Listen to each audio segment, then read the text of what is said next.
It's good to be here at Livingston, and again, for those who may have missed Sabbath school, Stephen Bauer teaches theology and ethics. I'm in my 26th year at Southern.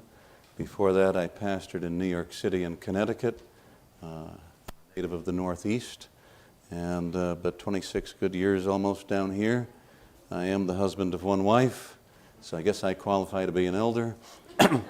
And this past December was our 44th anniversary, and as I say, I'm trying to figure that out since I'm only 29.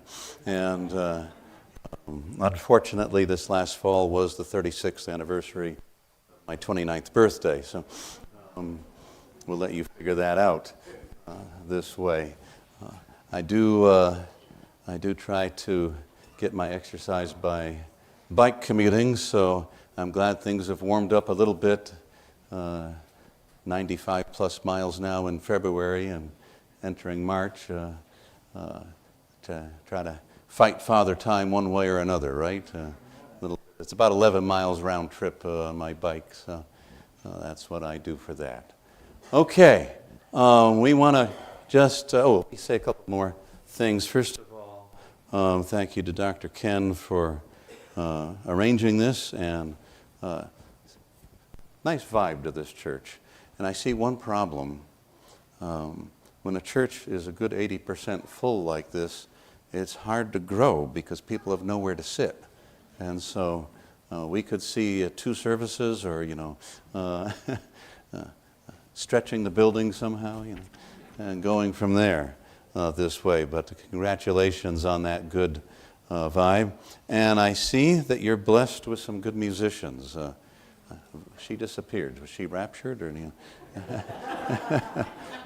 Was it Vi, I think is her name? Let her know. My mom was a church organist, and so I have a soft spot for those who do all that preparation, as well as our brother here who accompanied the special music. And it's nice when we have, I had one church once, a very tiny church, where they had bought the recorded music so they could play organ because they had no musicians. So it's nice when you have those who can contribute in that way. I think something interesting is going on because this semester I've had more deep spiritual interactions with students than quite a while. Amen. And of course, being a university, we got to do all of our self-studies and yada, yada, yada. And certainly Southern is not perfect, but there's a very high percentage of students who are somewhere between seeking God, have a relationship with God, feel mature with God, etc. So it is a big evangelistic field, and keep praying for our ministries there. Southern isn't perfect, but I still think the environment is way better for spiritual growth than going to University of Tennessee or something like that. So we appreciate and pray. We're living in a time, we have discussions about safety and security with what should we do, how do we not turn it into a draconian place, but be realistic with the threats of the times and so forth this way. And so keep our ministries in your prayers. It's a very important place for that prayer focus to be. So with that, let's get back to where we started this morning. And we're kind of starting in the book of Romans, but we took a detour into Hebrews. And the principle that we pulled out of Hebrews to live by faith is that there's a second dimension where we take faith steps because God promised, not because we can see and feel. And that includes believing that you're a new creature when you don't feel like it. And that we can't wait to feel like a new creature, to live like a new creature.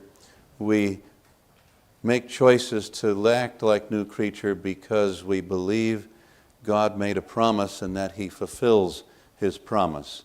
I want to be clear, we just don't trust words on paper. we trust the giver of those words. Our faith is not in a book. Our faith is in the author of the book. And that learning to walk in reliance, trusting God more than trusting self. And so it's this walk of faith when things aren't going well, when you're being persecuted, when you have tragedy and trauma in your life. We walk through grief and dark periods when God seems to have abandoned us by faith. We walk through depression by faith. Not that we don't get other help, but learning to privilege faith over feeling in a society and a culture that privileges feeling over everything else. Very, very important skill. And so we want to come back to that now in the book of Romans, and we want to set the stage a little bit more Romanish now. The church at Rome, of course, is probably a series of house churches and congregations meeting in multiple places. And part of the problem Paul is facing was not only the Judaizer question about, do Gentiles first have to convert to Judaism before they can receive Christ? That answer was no, but not everybody accepted the answer. But that ethnic tension was magnified, especially in Rome, when Claudius kicks all the Jews out of Rome. Right? And that was for this is how Paul meets Priscilla and Aquila at Corinth, because they had to leave Rome, deported. Nothing new under the sun. And so the church in Rome, likely like most cities, was probably launched first with Jewish converts, right? Jew first, then the Greek, was typically Paul's way of doing it and others. And so the early worship service was basically Messianic Jewish synagogue. Same structures, same readings, but in the light of Christ instead of hoping for Christ, And then we have Gentile converts now coming in, and they have not grown up with the prophecies and the Jewish scriptures that they call the Tanakh and we call the Old Testament, right? And so who do you think your primary leadership of the church likely is going to be? Probably Jewish, because they know the system. And now suddenly, after maybe a few years, our Gentile folk have kind of learned how to go with the flow, and suddenly all these Jews get kicked out of Rome. What happens to your church? You have a purely Gentile group who have a loose idea of what's going on, have gained some knowledge of the Scriptures and so forth, but probably not to the skill of our Jewish believers, right? But they're the ones who have to step up and effectively become the equivalent of your elders and deacons and leadership of the church.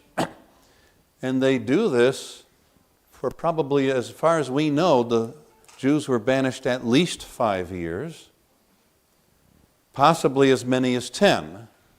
Most commentators, I think, fall in the 5 to 6 year range, but it could be more. So imagine if all your key leadership gets yanked out of, deported from Livingston, and a whole new group operates for 5 years, and now the ban is lifted, and these Jews come back to Rome, and they walk into their old congregations pretty much expecting to take over where they left off. You see potential conflict. Because these Gentiles have changed things. They're not doing things the right way. It's not a synagogue service quite, They're making... And so you have this tension in the church. And of course, Jew-Gentile relationships haven't always been that good anyways. because of Jewish exclusiveness and so forth. And now Paul wants to use Rome, which is kind of the western edge of Christianity, and he wants to use Rome as a launching pad to go to Spain. Now Antioch, which is kind of the ground zero of the church at this point, Antioch to the eastern side of Spain would be, on a straight line, would be about the same as Chattanooga to almost Los Angeles. We don't understand the scale Paul was traveling with primitive stuff, But with this Judaizer conflict and potential ethnic tension in the Roman church, Paul needs to write a letter to try to bring some stability. He's well known in the church, even though he hasn't gone to Rome, so that they will be willing to launch him financially and otherwise to head towards Spain. And so this is kind of our local sociological church setting. But we have this core problem of these Judaizers who think that Gentiles have to circumcise, convert to Judaism, then they can be saved, and so forth.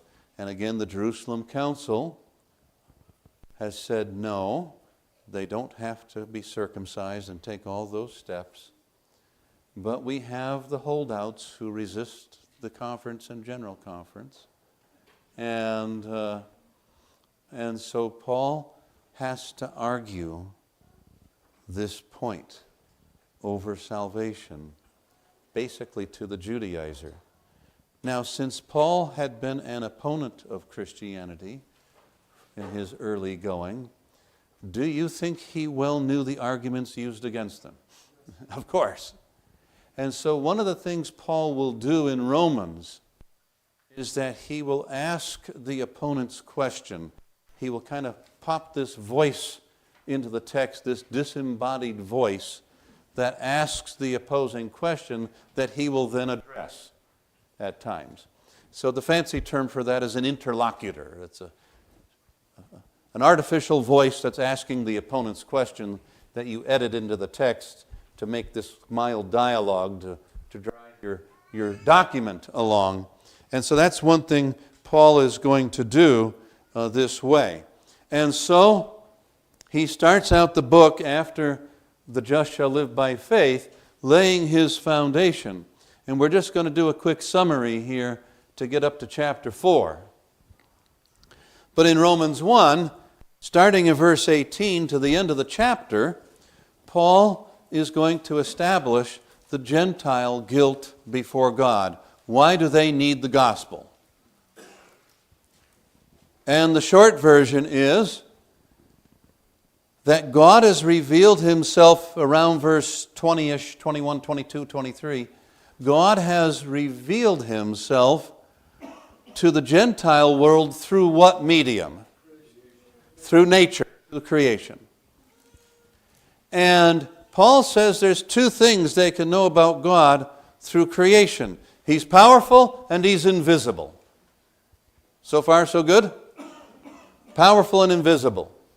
And if I get a little too soft-spoken and you're having a hard time hearing me, start waving at me, and I'll get the boost back on the voice here this way. Now, if God is invisible,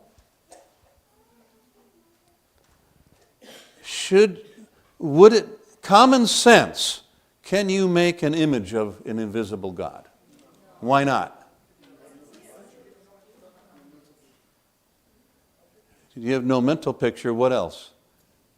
I'm going to get stupidly simple here. Do we have any artists here? Painters, sculptors? No? Any? Yeah? What's your medium? I don't have a degree or nothing. I like to draw. You like to draw?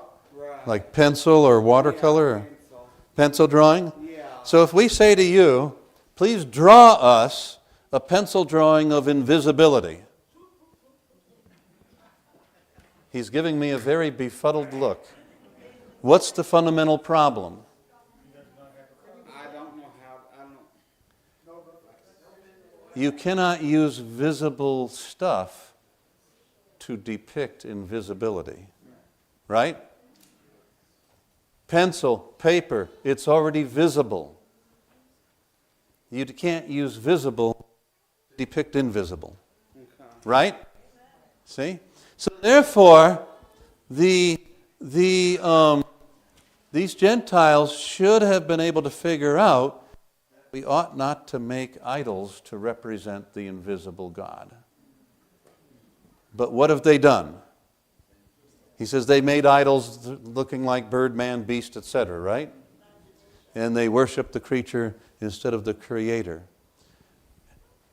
So the fundamental guilt of the Jew, of the Gentile, is that they have rebelled against God's revelation through nature.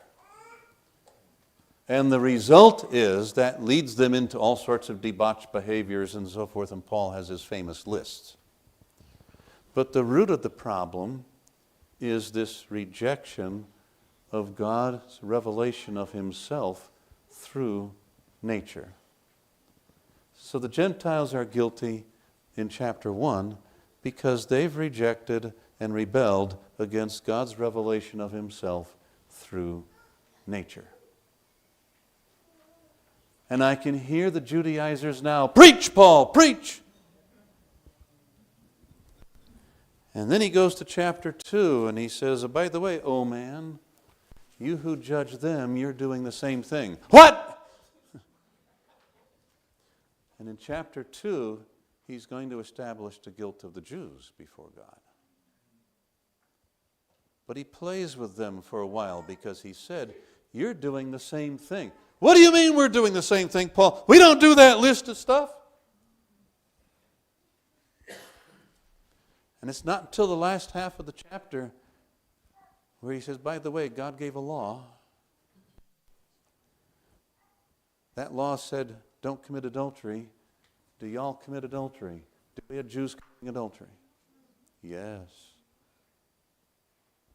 Law says don't steal.